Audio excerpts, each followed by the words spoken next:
Dans cette vidéo, nous allons aborder l'indicateur 13 du référentiel national qualité. Il fait partie du critère 3 qui concerne l'adaptation au public bénéficiaire et s'adresse cette fois-ci exclusivement aux CFA et aux organismes de formation qui proposent de l'alternance.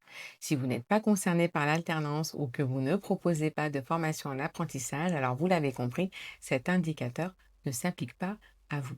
En revanche, si vous êtes un CFA, écoutez-le bien parce qu'il est absolument central. Pardon. L'indicateur 13 impose de démontrer que les principes pédagogiques de l'alternance sont effectivement mis en œuvre grâce à un processus formalisé de coordination entre le centre de formation et l'entreprise. Cette coordination doit être lisible, tracée et pensée à court, moyen et long terme. Ce qu'attend l'auditrice ou l'auditeur, c'est la preuve que le lien entre l'entreprise et le centre de formation est réellement structuré, pensé en fonction des situations d'apprentissage et du rythme de l'alternance. Cela peut se traduire par des outils, des procédures, des documents partagés ou alors des rôles attribués, par exemple. Il s'agit de montrer que le suivi de l'apprenti est régulier.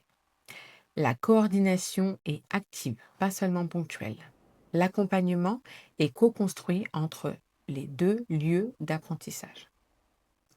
Quelques éléments, en tout cas d'exemples d'éléments de preuve concrets peuvent être attendus lors de l'audit. Ça peut être par exemple une fiche de liaison ou de coordination entre l'entreprise et le centre. Une trace des réunions tripartites entre formateurs, apprentis et tuteurs. Une grille de suivi des compétences partagées. Un calendrier prévisionnel des missions confiées en entreprise. Ça peut être une procédure de suivi individualisée, donc un mail, un compte-rendu ou un outil de liaison. Ça peut être une preuve de processus d'articulation pédagogique entre les deux structures. Un rapport d'évaluation des compétences acquises en entreprise. Un échange formalisé sur les adaptations à mettre en œuvre pour les apprenants, par exemple pour les apprenants en cas de difficulté. Ça peut être une présence de l'entreprise dans les processus d'évaluation. Ils sont extrêmement variés comme vous pouvez le voir.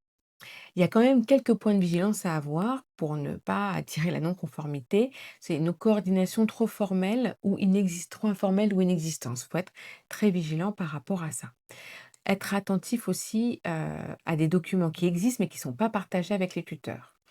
Être vigilant quand il n'y a aucun outil qui permette le suivi des missions confiées à l'apprenti. Il faut que ce soit très très clair.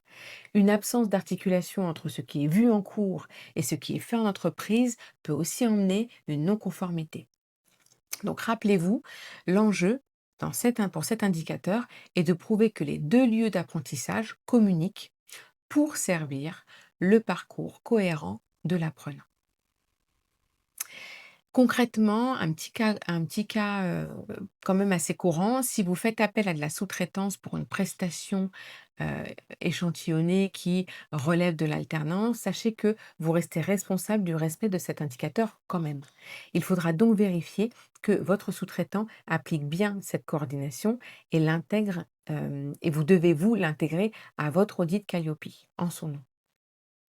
L'indicateur 13, c'est plus qu'une obligation réglementaire, vous l'avez compris, c'est la garantie d'un parcours d'apprentissage fluide, cohérent, efficace pour les jeunes en alternance. Une bonne coordination, ce n'est pas juste un document, c'est un engagement à trois entre le formateur, la formatrice, l'entreprise et l'apprenant pour construire ensemble ce qui est de l'ordre de l'avenir professionnel. Donc c'est une grande responsabilité.